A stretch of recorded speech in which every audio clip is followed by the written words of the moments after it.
Le talk Orange Le Figaro, question Yves Tréhard, réponse Marielle de Sarnez. Marielle de Sarnez, bonjour. Bonjour. Le principe de l'émission, on commence par 4 questions auxquelles vous répondez par oui ou par non. Très bien. Première question, faut-il légaliser le mariage gay ?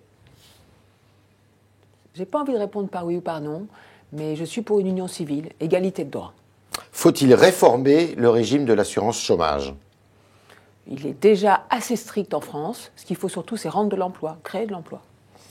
Trouvez-vous scandaleux les profits dégagés par Total en 2011 ? Je rappelle qu'ils sont de l'ordre de 12 milliards d'euros. C'est beaucoup d'argent, surtout quand on voit évidemment le prix de l'essence et la problématique que ça pose pour les gens. Scandaleux ? Scandaleux, c'est pas le terme que j'utiliserai. En tous les cas, c'est dérangeant. Pensez-vous possible le ralliement de Jean-Louis Borloo à François Bayrou ? Ce sera à Jean-Louis Borloo de voir ce qu'il veut faire et de dire ce en quoi il croit. Je vous invite à regarder ça. Vous vous rendez compte ? Les responsables politiques, alors que l'élection présidentielle, c'est la rencontre d'un homme, d'une femme, d'un candidat avec les peuples, se réunissant dans une arrière-boutique pour répartir des signatures, et moi je te donne tel département, et moi je te donne tel maire. Mais enfin, qu'est-ce que ça veut dire ? Alors, en 2 mots, François Bayrou hier dit il y a un problème avec Marine Le Pen.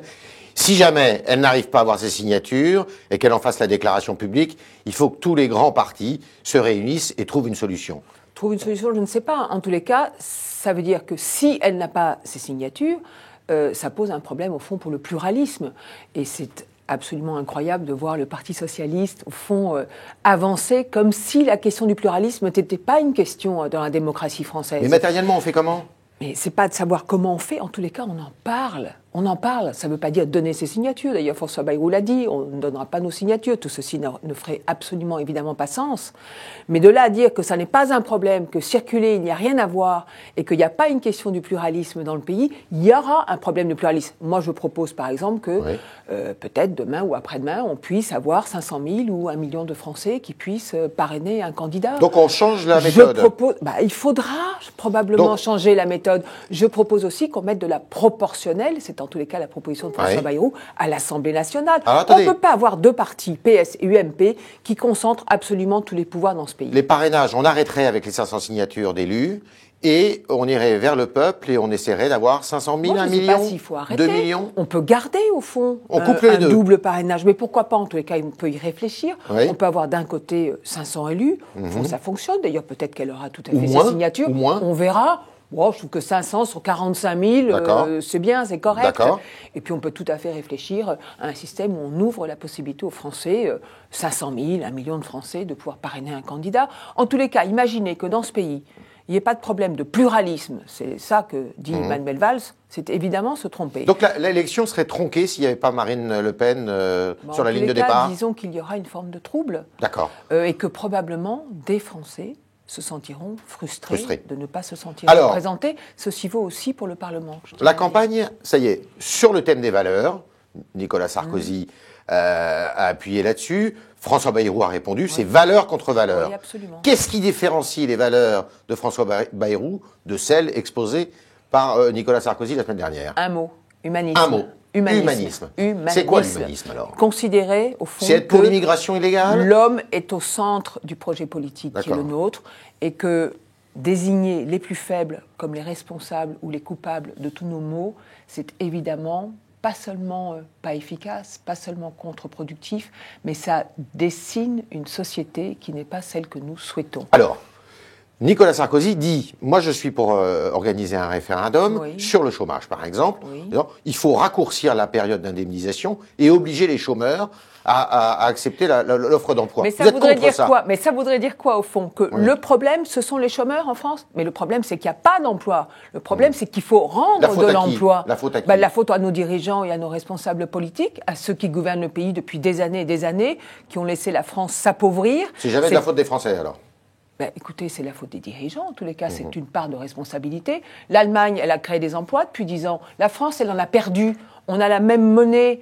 Et donc, il n'y a au fond aucune raison qu'on n'arrive pas d'ailleurs à relever ce défi-là. C'est toute la proposition de François Bayrou avec son produire en France. Alors, Nicolas Sarkozy dit chômage, immigration, il faut organiser des référendums. Est-ce que, d'après vous... Vous comprenez ce que ça veut dire de cibler les plus faibles, les chômeurs ? J'entends bien. Les immigrés, faire flamber les passions, diviser le pays. Vous croyez que c'est ça l'urgence alors que le pays est en crise et qu'il faut le redresser? Alors justement, est-ce qu'il y a abus de pouvoir de la part de Nicolas Sarkozy de vouloir organiser des référendums sur des sujets comme le chômage et l'immigration? Il y a un détournement des valeurs traditionnelles de la France. Et détournement de la Constitution?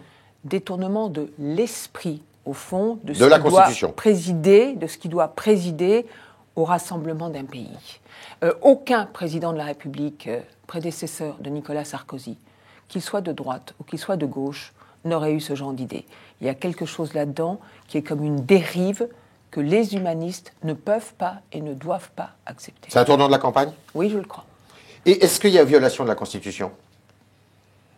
Je pense que les référendums sur les grandes questions, on va dire fondamentales, par exemple le retour à l'équilibre des finances publiques, par exemple la question de la retraite, un jour peut-être la retraite par points, qui est la réforme que nous proposons, par exemple sur un changement évidemment des institutions, ces référendums-là, ils ont évidemment une raison d'être. C'est de rassembler, de mobiliser un peuple autour d'un objectif commun, d'un changement qui soit bénéfique et profitable. Le référendum, c'est pas fait pour agiter des passions, diviser les Français les uns contre les autres.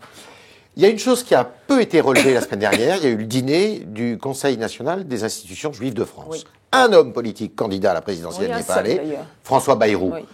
Que voulait-il dire? C'est un piège à communautarisme? Non au communautarisme. Et aller au dîner du CRIF, c'est avoir un réflexe communautariste? On ne se divise pas, le pays ne se divise pas, la nation ne se divise pas. Et en plus, voir dans les périodes de campagne ou de pré-campagne, tous les hommes politiques ou femmes politiques se précipiter avec évidemment des arrière-pensées électoralistes, il y a quelque chose qui ne fonctionne pas bien là-dedans. C'est indécent? Oui, c'est pas très décent en tous les cas. D'accord. Alors, François Bayrou stagne dans les sondages? Non. Entre 11 et 14%. Oui, c'est bien, c'est bien. Qu'est-ce qui pourrait le faire progresser? Qu'est-ce qui pourrait je crois les débats que nous avons en ce moment, au fond, ce débat valeur contre valeur.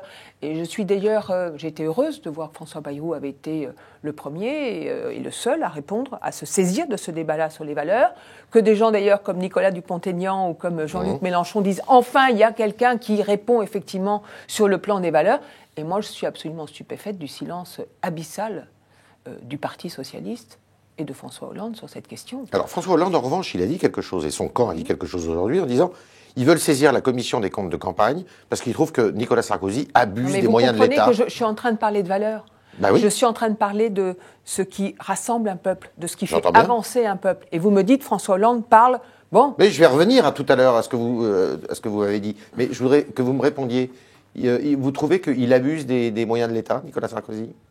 Je pense que l'équité dans cette campagne n'est pas la règle, elle devrait être la règle, elle n'est pas la règle. On le voit bien, pour un président sortant, il y a toujours une espèce comme ça d'habitude à profiter de la situation en place. Mais bon, François Hollande n'a pas à se plaindre non plus de la place qui lui est faite dans les médias. Alors, on revient sur les valeurs pour une dernière question. Qu'est-ce qui pourrait faire gagner François Hollande à la présidentielle ?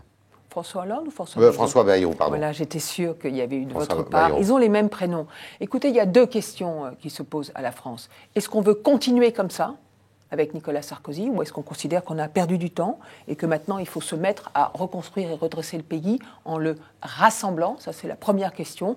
Mon intuition, c'est que les Français n'auront pas envie de continuer dans la même direction, qu'ils auront envie que le pays se ressaisisse par le haut. Et la deuxième question, à partir de ce moment-là, c'est il y a deux changements. Celui classique, traditionnel, que propose François Hollande, avec la gauche autour de lui, et celui différent, on va dire plus large, plus rassembleur, que propose François Bayrou. Marielle de Sarnez, merci. Merci à vous.